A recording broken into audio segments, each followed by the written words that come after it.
people, so today I'm going to be teaching you how to shade mugs. I was going to show you the process of drawing them and so forth, but it took me a while to get this thing to be able to take a video of like this angle and so forth, because I actually have it propped up on a chair, angled downward.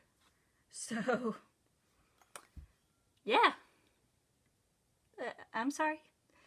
But we're going to be drawing mugs. Specifically, this mug, as you can see on the top one. And this mug, as you can see on the bottom. And for this top one, we are going to be doing a thing called, a type of drawing called blending. Basically, what that is it's kind of like these circles. You blend it so that the lines are not as prominent and are more smooth and not easily as noticeable as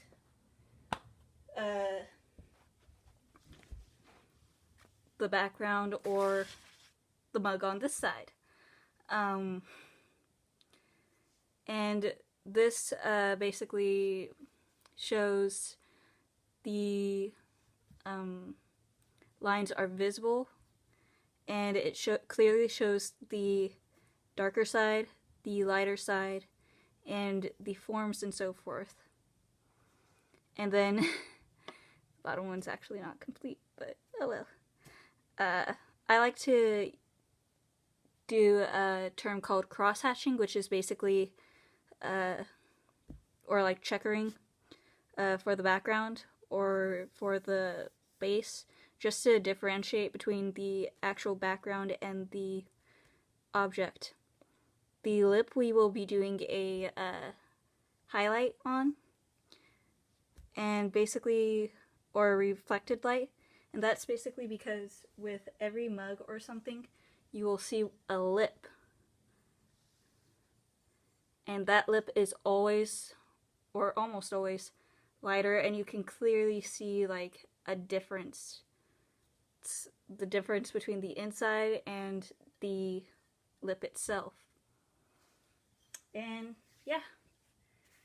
So for pencils, we are going to be using a HB pencil or just a regular number 2 pencil.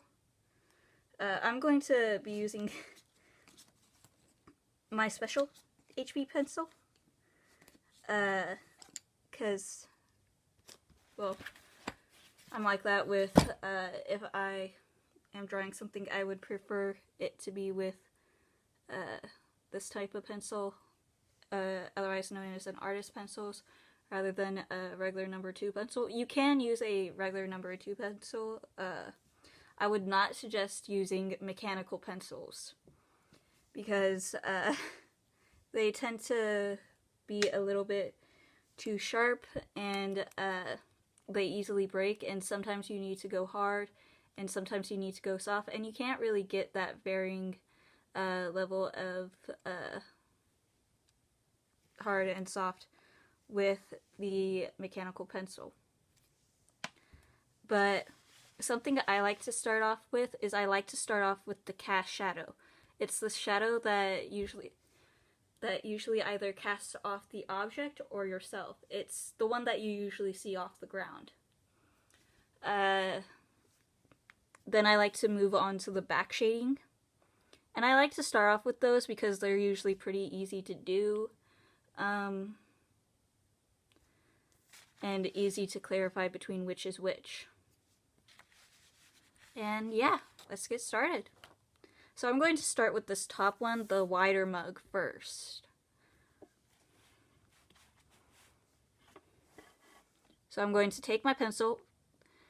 Do not go straight down with the pencil. Please do not stab your paper. What you want to do is you want to go sideways. That way you can get a good width with the pencil, but you can also make sure that you're not engraving the paper, because that does not come up. So if you make a mistake and you're going straight down as hard as you can't get that mark up. No matter how often you shade or like what you do, that mark is going to stay there, and it is going to stay prominent. And unless you want that effect on your piece and you like that's what you were going for, it does not look good with the picture. I can tell you that now. So yeah, let's get started. So the thing about cast shadows is it's usually darkest right up against the object. So I'm just going to make this part semi-dark.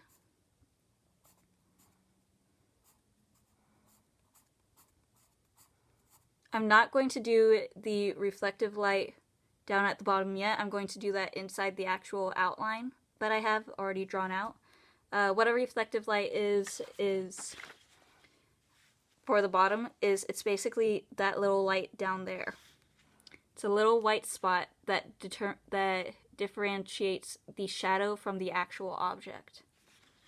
And it's a good way to just separate the two.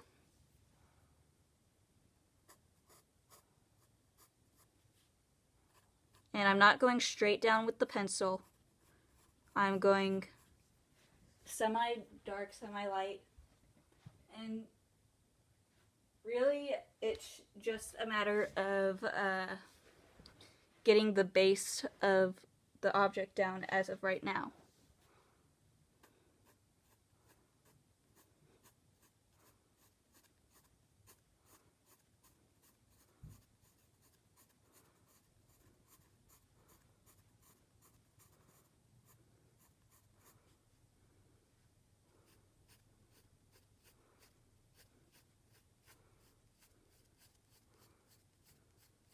Now I have a perforated line here. And basically what that is, it's the thing that most sketchbooks and so forth or notebooks have so that you can easily take out the paper if you need to take it out. So there's going to be a slight line right here. There's nothing we can do about that. But yeah, hopefully it is somewhat soothed when we finish. And we are going to be blending all of this, so it's okay if your lines show as of right now. But as you get to the edge of the shadow, please go wider with your pencil. So just make lighter strokes and be more gentle and not as heavy-handed as you are with right up against the edge of it.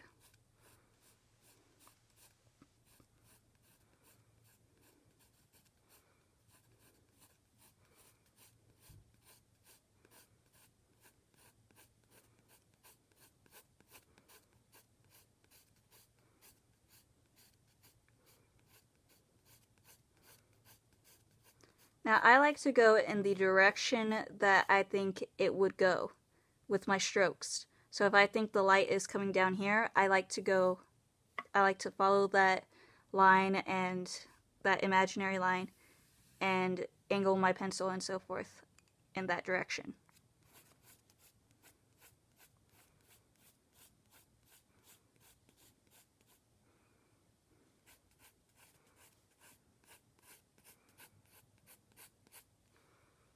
Now, something I like to do is I like to, one sec. Where did my paper towel go? Where did it go?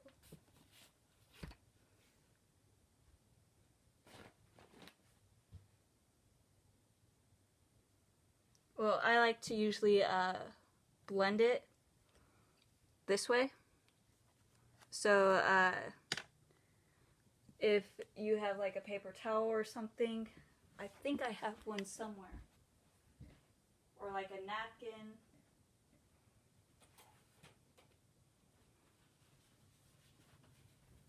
Then you can just get the corner of it, and use it like a blending tool rather than having to go out and get one.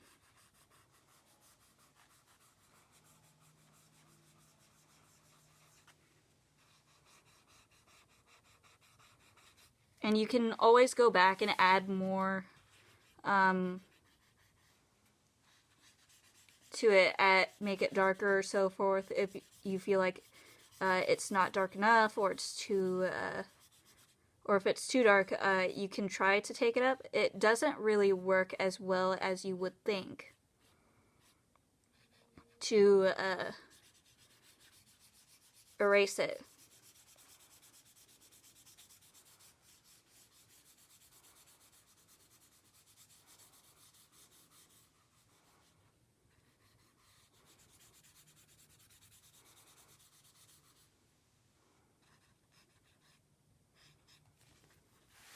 So yeah. And now for the background. The background. The background. Now for the background. I'm sorry. So yeah, that's our shadow right down there. And again, I might go back and make right up against it a little bit darker than it is right now. But for right now, I think it's good. The actual surface it's sitting on, I am going to leave white because I like it. Like, simple as that. And now we're just going to make the background. Now you can do the blending with the background if you want, but I like to do the checkered pattern because I feel like it shows a bit more difference, and it makes it a bit easier to discern the object than just simple shading and so forth. So I like to just give it a little design or something, so that it makes you more aware of, oh, it's not actually like the object. You know?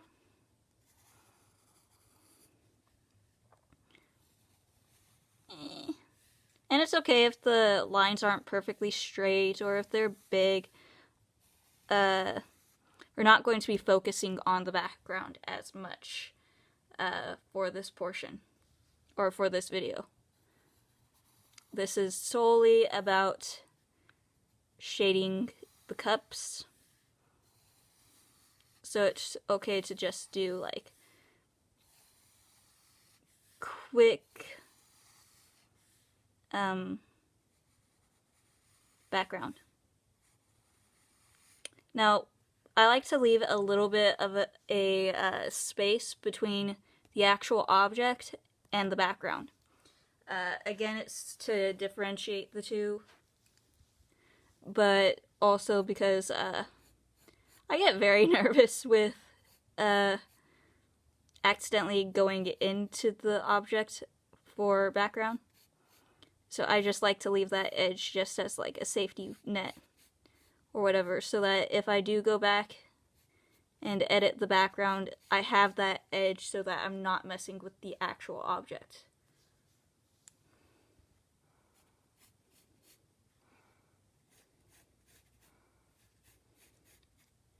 That's also the simple thing with the background, is if you want to go back and change it, you can most likely do that, depending on what you're working with. Sometimes you can, sometimes you can't. It really depends. But most of the time, especially with pencil, you can change the background.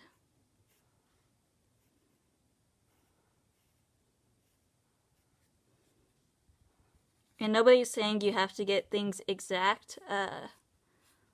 One of the mugs, this mug in particular, has words and so forth and a picture on one side, but it was a little too complicated looking for the purpose of this video, so I decided not to include it. And so it's entirely up to you with what you include and what you don't. That's the good thing that I love about art. it really is in the eye of the artist of what you include and what you don't.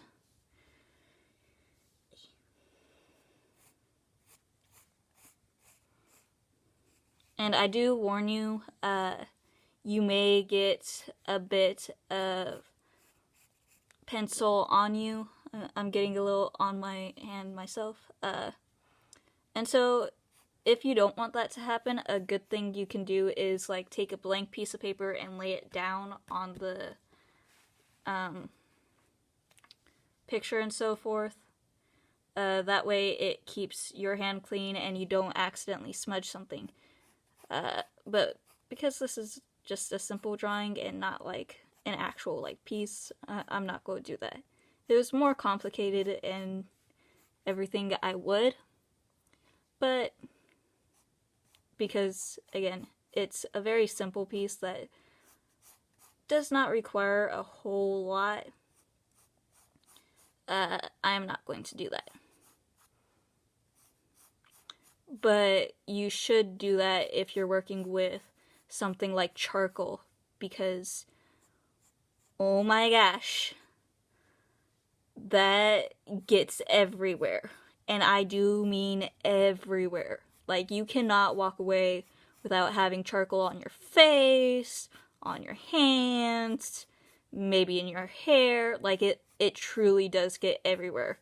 I'm not even sure how it happens.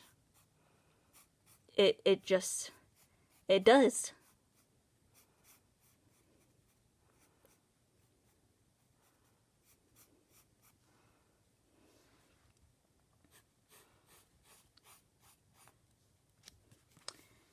And also, if you do work with charcoal, lay something down around you. It's kind of like paint, where, or pastel, where if you are not careful, you will end up getting it on the table or whatever you're working on. Charcoal is not one of my favorite things to work with. But if you do go into an art class, you will most likely, like, there's no doubt in my mind, you will have to work with charcoal at least once. Because it feels like every art teacher I've ever gone to, and I'm not saying I'm a know-it-all of art and so forth, I just know bits and pieces, but it feels like every single art teacher I've ever gone to has you work with charcoal. Like, I have not yet met one that has not had you work with charcoal, or has not had me work with charcoal, because it's cheap sometimes, it's easy, and you really get a hand for light and dark. You really get a feel for what shadows work, what shadows don't work. And it's really easy to mess up with charcoal, but it's also hard to not make it work somehow. Like, you can mess up by putting a line straight through it and just going like, and then it being like, oh, it's part of the piece. It brings out a new characteristic that nobody thought would come out. So again, it's really in how you do this. I actually think I have some charcoal. Still.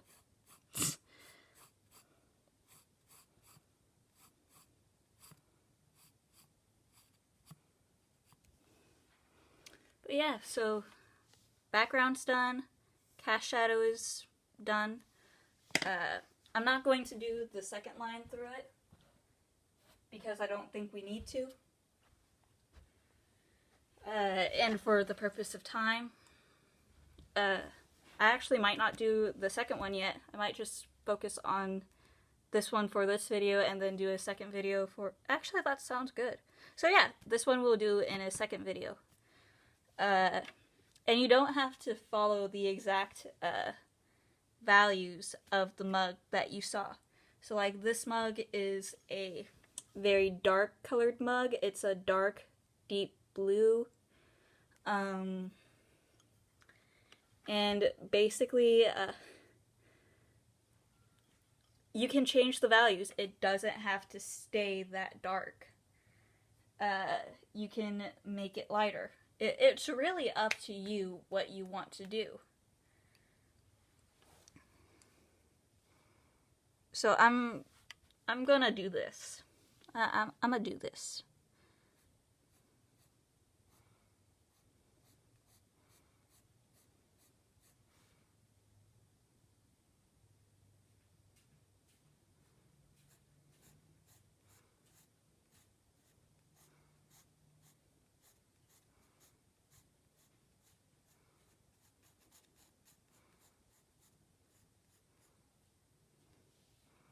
Because of this, see, this is the reflection, like this part is the reflection of the handle coming off of it. I actually don't know how it works like that, but not my job to know. I feel like PewDiePie. It's not my job. And again, it's just going... Some people like to go from light to dark. I don't. I like to go from dark to light. I'm weird like that. You can completely go your own route. This is just something I like to do. And I'm also keeping a little bit of an edge between the line and like the lines I'm drawing, which will most likely be smoothed out by the end.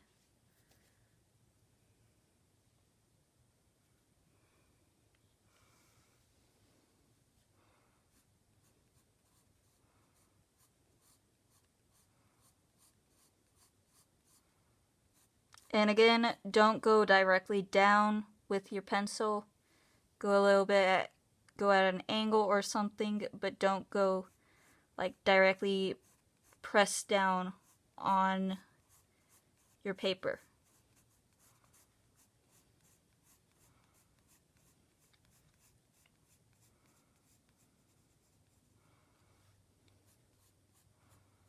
And try not to scribble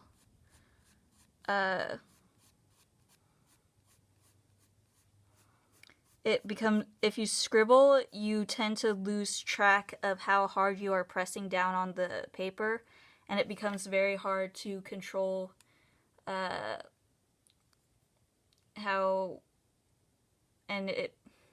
becomes very hard to determine whether you're pressing too hard and it becomes too dark, or if you are pressing enough and it pretty much makes you lose control of your picture.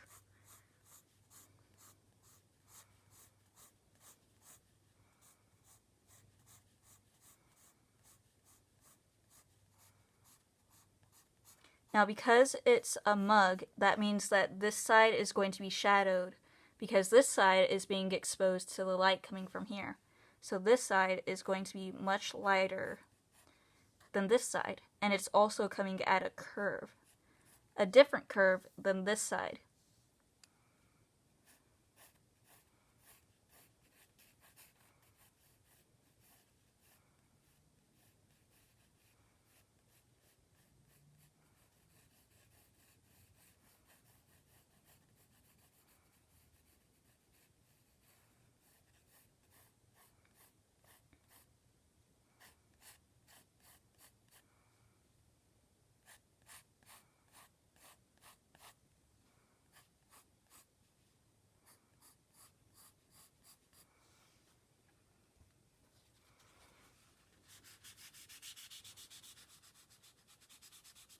Take our little paper towel and just smooth it all out.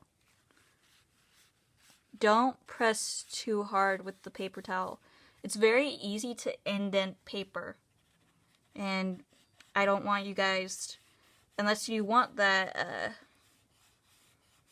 which I'm not sure that you do or not, you don't want to make that mistake. Because it is very hard to undo.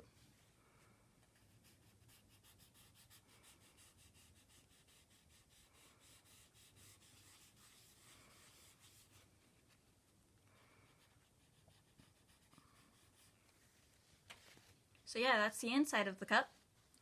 And I'm leaving the lip bare because that's going to be highlighted. Oh, I think I just rubbed some pencil on my nose. And yeah.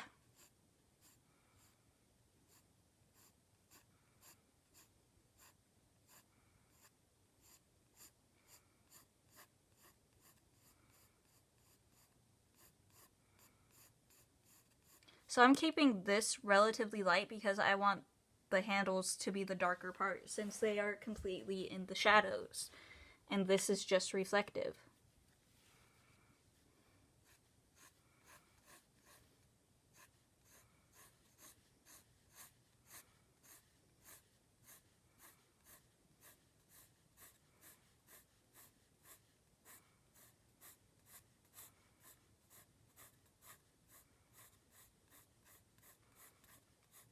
The reason why I am working with a regular pencil now is because I'm basically just doing this for a beginner because most art classes will not allow you to work with colors straight off the bat. There might be some that allow you to, but with the ones I've experienced, they go like, oh, you're a beginner? Nope. You gotta work with pencil or charcoal. You can't work with colored pencil. Not until they say different. And it does become frustrating after a while, like after your, I don't even know how many, your millionth pencil, it's just like, why can't I work with color? And you start to miss color. And it's hard. Like, I'll admit that. It's hard.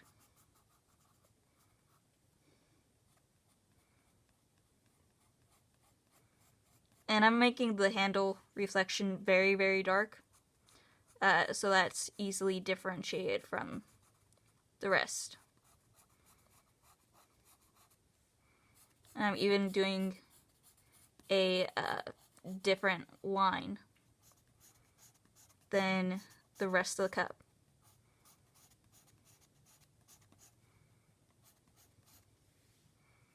See? That way it's easy to discern, alright, this is different from the rest.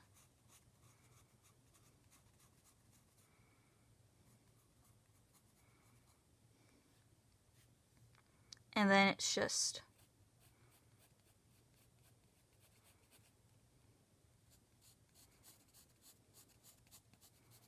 and again, I'm going to keep this lip rather bare.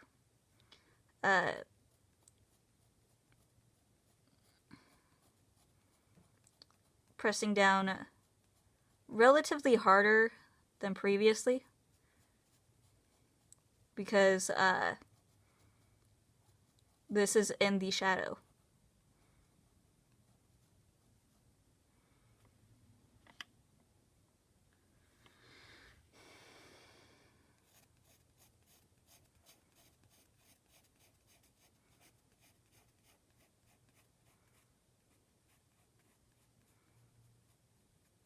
Not as dark, but still relatively dark.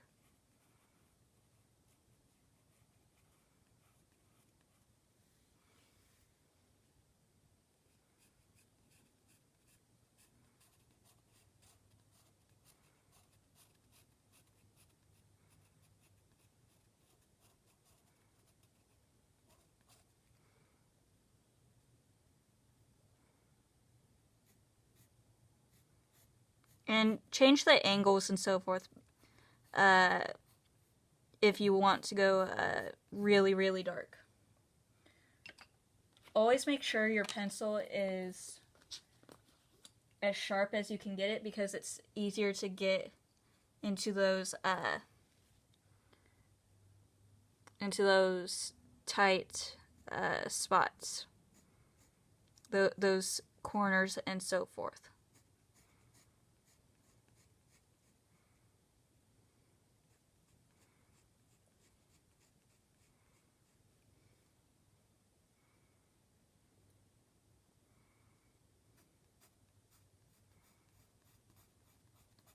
A little bit darker.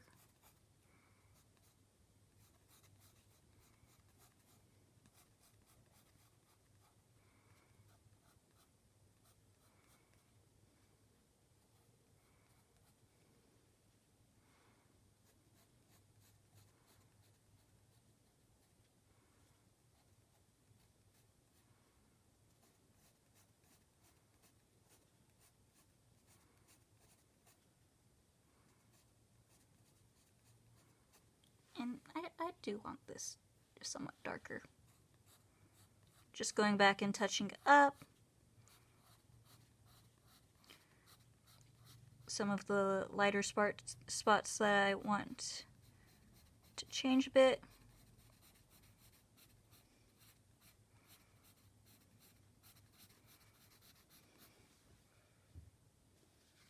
And then I'm going to take my paper towel and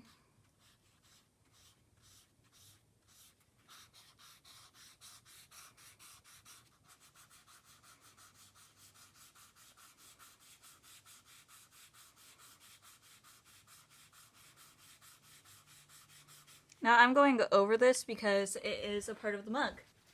And I want there to be a somewhat smooth transition, but I still want it outlined.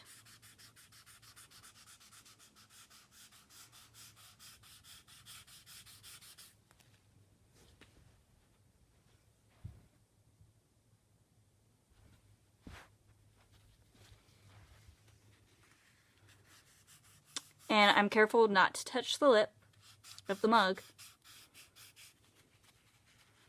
because you want that to stay relatively different from the actual mug.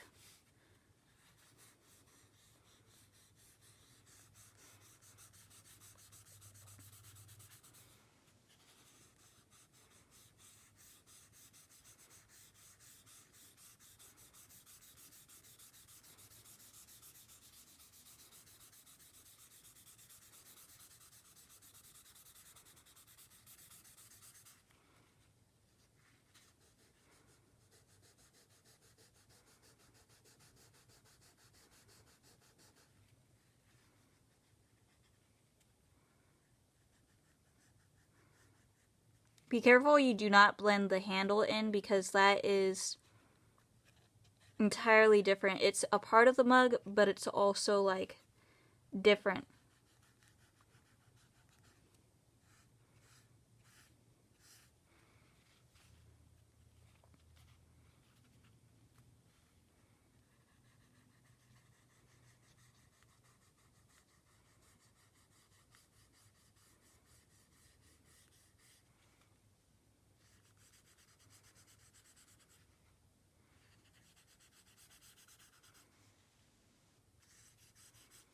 And there you have your mug. I'm not going to blend the handle, because I actually like the look of it like this. But yeah, so that's the first video coming to you.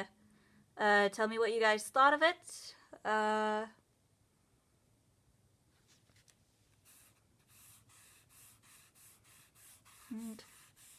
hope you guys had fun. If you want to add a little bit of texture, just as a little added note, most of the time you can rub off some of the added stuff to elsewhere from the paper towel. So if you wanted like added texture and it's not just a plain white thing as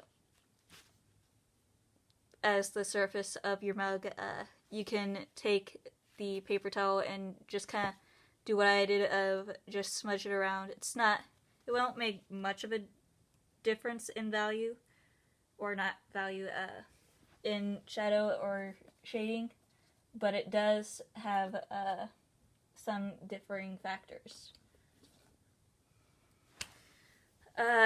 Yeah. Have fun drawing. Hope you guys liked it.